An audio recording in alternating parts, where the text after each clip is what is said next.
Hello friends, today we will discuss ridge lines in economics. Ridge lines are important concepts in production theory in economics. They help us to understand the reason where a producer can operate efficiently. Ridge lines are boundaries in an isoquant map that enclose the economically feasible region of production. Beyond these lines, the marginal product of one of the inputs becomes negative, meaning using more of that input will reduce output. The isoquant curve shows all combinations of two inputs like labor and capital that produce the same level of output. Ridge lines connect the points where the marginal product of labor, that is, or marginal product of capital, that is MPK, is zero. The area between ridge lines is called the economic region of production. Outside this region, the producer wastes resources. If he produces outside this line, then he wastes the labor and capital resources. Suppose a factory uses labor and capital.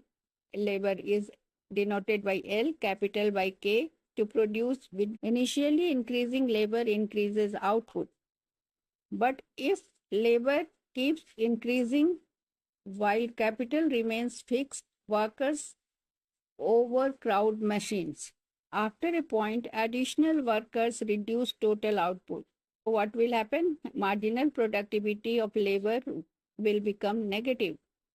This point lies outside the upper ridge line. Similarly, if more capital is added without enough labor, machines sit idle. After a point, adding more machines reduces the efficiency. That is, marginal productivity of capital becomes negative. This lies outside the lower ridge line.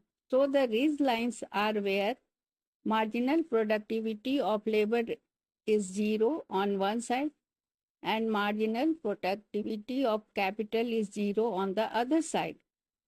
So visual description is given a graph with a labor on x-axis and capital on y-axis. Isoquants shaped like ovals sloping downward. Two curved lines, that is ridge line, enclosing the middle part of the graph. Inside the zone, efficient production area. Outside, inefficient, wasting labor or capital. So we can conclude that ridge lines help a firm to know where production is efficient. Operating outside them means using inputs that don't contribute to output, hence wasteful and irrational.